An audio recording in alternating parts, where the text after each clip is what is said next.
As-tu déjà osé réaliser tes rêves? Est-ce que tu crois que tes rêves sont réalisables? Amener ton esprit à réaliser tes rêves, c'est le numéro un pour vivre une vie stimulante et pleine de sens, tout en relevant des défis.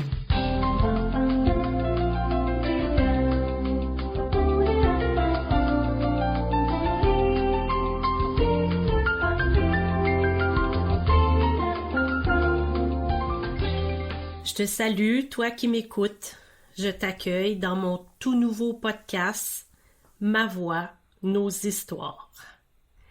Aujourd'hui, j'ai envie de te raconter mon histoire à moi de rêve réalisé. Je veux t'inspirer, je veux te donner le goût aussi de réaliser les tiens. Mon premier rêve est né vers l'âge de 3 ans. Ma mère disait toujours que déjà à 3 ans, je disais que j'étais pour être une coiffeuse quand je serais grande. J'ai grandi avec cette idée-là. Puis pour mes choix de carrière, c'est sûr que il y avait d'autres rêves qui s'ajoutaient, mais pour au final toujours revenir à la coiffure. J'étais très intéressée par la mode, par tout ce qui se faisait en coiffure. J'ai toujours aimé regarder les nouveautés, les nouvelles tendances.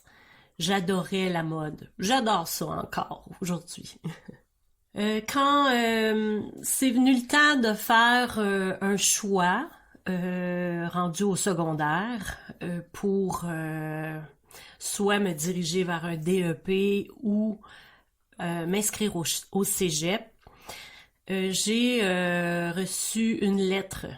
En fait, mes parents ont reçu une lettre de l'école disant que j'avais de bonnes notes et que je pouvais m'inscrire au cégep. Et mon idée à moi, c'était vraiment de m'inscrire en coiffure à partir de secondaire 4. À mon époque, on pouvait déjà étudier la coiffure. Et puis mon père, il m'a dit, si vraiment c'est ça que tu veux, ma fille, eh bien, c'est correct avec nous, mais t'auras ton salon. Si tu veux bien vivre en coiffure, il faut absolument que tu sois une femme d'affaires. Bon, on recule de ça, là, il est dans les années 80, là. Ça fait longtemps. Et puis mes parents étaient déjà entrepreneurs, donc ils m'encourageaient à avoir mon propre commerce aussi. Donc, je me suis inscrite au DEP en coiffure.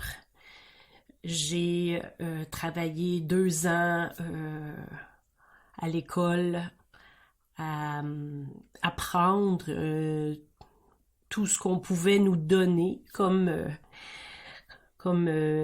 instruction, comme devoir pratique. J'ai adoré travailler avec les professeurs et puis mes collègues de travail. Ensuite, à l'âge de 17 ans, j'ai fini mon secondaire 5, diplômée en coiffure, et je me suis trouvé rapidement un emploi dans un salon de coiffure. À l'époque, on devait travailler 3 ans pour accumuler des heures pour prendre l'expérience en coiffure avant de pouvoir ouvrir son salon de coiffure. Mon objectif était toujours d'ouvrir mon salon de coiffure. Aussitôt que j'avais mes cartes, c'était ça que je voulais faire, ouvrir mon salon, avoir mon salon à moi avec la déco que j'ai choisie, avec le style que j'ai choisi, les produits, tout ce qu'on peut trouver dans un salon de coiffeur. Donc, le 14 juin 1985, j'ai ouvert mon salon. J'étais très excitée à l'idée de pouvoir travailler dans mon salon. J'étais très motivée aussi. J'ai toujours été bien entourée. Ma famille a toujours été là pour m'encourager. Et puis mon équipe mon équipe a grandi, oui. J'ai des coiffeuses qui se sont jointes à moi tout au long des années que j'ai eu mon salon, qui a duré 25 ans. On avait beaucoup de plaisir à travailler ensemble. En fait, les filles qui se joignaient à moi, c'était aussi des filles qui étaient passionnées par la coiffure. C'était des gens qui avaient aussi envie d'apporter un peu de bonheur dans la vie de la clientèle. On a vraiment toujours eu beaucoup de plaisir à travailler ensemble.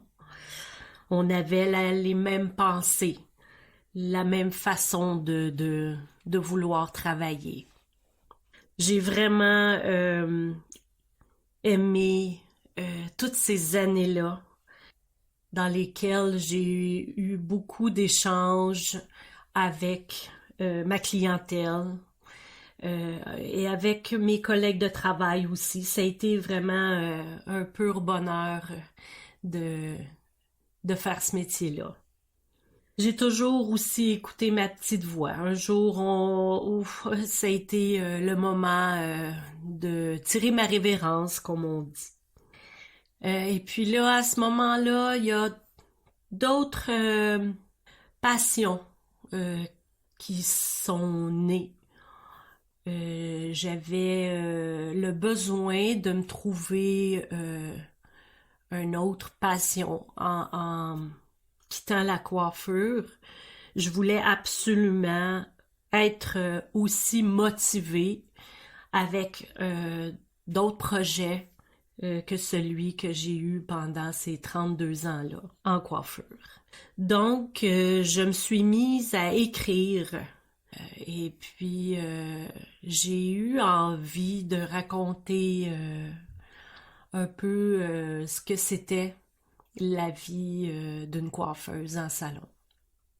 Et puis je me disais, je vais me lancer, je vais commencer à écrire et puis je verrai où ça va me mener. Et l'idée d'écrire un livre, c'était fou, là. C'est un peu comme quand j'ai décidé de m'inscrire en coiffure. J'ai eu des gens qui ont essayé de me décourager, qui m'ont dit Manon, pourquoi tu t'en vas en coiffure? C'est pas payant, tu devrais aller au cégep, faire l'université. Ça me tentait pas. J'étais déjà passionnée par ce métier-là. Et puis je me disais, bon, quand on travaille, on gagne bien notre vie. C'est sûr que en bossant dur, on arrive bien à gagner sa vie. Et puis ça a été la même chose pour l'écriture. Je me suis dit, je vais aller jusqu'au bout. Puis je suis certaine qu'un jour, il y a quelqu'un qui voudra bien m'écouter et méditer. En fait, j'ai travaillé pendant 10 ans sur mon premier livre. Je rêvais vraiment d'être auteur parce que c'était une façon de pouvoir m'exprimer autrement sur papier et puis de partager des moments de ma vie en tant que coiffeuse, mais aussi en tant que personne, parce que avec toutes les personnes intéressantes que j'ai rencontrées et partagées avec elles, échanger, j'avais envie de vous faire connaître ces histoires-là. Donc, j'ai travaillé quand même assez longtemps sur mon premier livre que j'ai réussi à faire éditer en 2020. Le lancement a eu lieu le 14 juin 2020. la journée de l'anniversaire de mon salon, qui avait cette journée-là 35 ans. Donc, je vous raconte tout ça, mais je veux vous dire aussi que c'est réalisable des rêves. C'est faisable de garder le focus et puis de voir son rêve se réaliser. C'est tellement gratifiant, c'est tellement enrichissant. En fait, la coiffure m'a amené à rencontrer plein de défis, je dirais.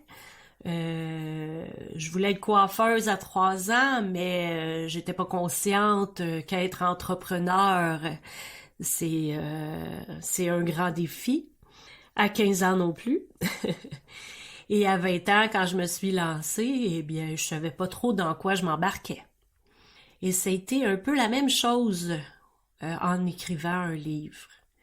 Ça m'a amené à travailler sur un collectif d'écriture ensuite. Et puis, ça aussi, ça m'a amené d'autres défis. Un collectif d'écriture sur lequel j'ai travaillé avec 15 co-auteurs, 2 ans de travail à écrire sur différents sujets et trouver des professionnels qui viennent donner des outils sur chacun des sujets discutés dans le livre. Ça a été vraiment un énorme défi, mais quel bonheur de rencontrer toutes ces belles personnes-là qui ont collaboré avec moi. Donc, j'aimerais ça te donner le goût de faire un pas en avant. Juste un petit pas. Pareil comme une pierre qui tombe dans l'eau. L'effet de vague que ça fait, on pourrait dire l'effet papillon. Un premier pas pour avancer vers son rêve, pour pouvoir y accéder. Parce que oui, c'est faisable. Puis, il faut écouter sa petite voix. Puis, ça vient de nos tripes. On n'a pas besoin de savoir si les autres sont d'accord ou pas, si ton entourage pense que c'est faisable ou pas. Si toi, tu y crois, c'est la meilleure façon de pouvoir y accéder. C'est sûr que si tu as toujours entendu tes parents dire on est né pour un petit pain, c'est comme ça, la vie est difficile, bon, il va falloir que tu changes ton mindset parce que c'est pas vrai que la vie est toujours difficile. Et puis on apprend. Oui, on a des défis. Oui, il arrive des drames, c'est sûr. Mais on apprend. On avance. C'est ça le but dans la vie aussi. C'est d'avancer. Donc, j'aimerais te dire que si tu veux pas avoir de regrets sur ton lit de mort, c'est sûr, c'est bizarre à dire, là, mais une cliente m'a déjà dit ça. Moi, là, je veux pas avoir de regrets quand je vais mourir. Eh bien, mets-toi en action. Let's go. T'as un appel à faire. Bon, le pire qu'on peut te dire, c'est non. Mais tu te reprends et puis tu fais un autre appel. Tu te diriges vers une autre direction. Donc, sur ça, je te souhaite une merveilleuse journée. J'espère que ça t'a inspiré et puis ça me fera plaisir de te lire. Si tu veux m'écrire un commentaire ou bien si tu veux me suivre sur les réseaux sociaux, Manon Lambert Auteur, et puis venir m'écrire un petit mot, même en privé, ça me fera plaisir de te répondre. Je me présente, je suis Manon Lambert, auteur, coiffeuse retraitée et maintenant podcasteuse. Je te dis à bientôt. Ciao!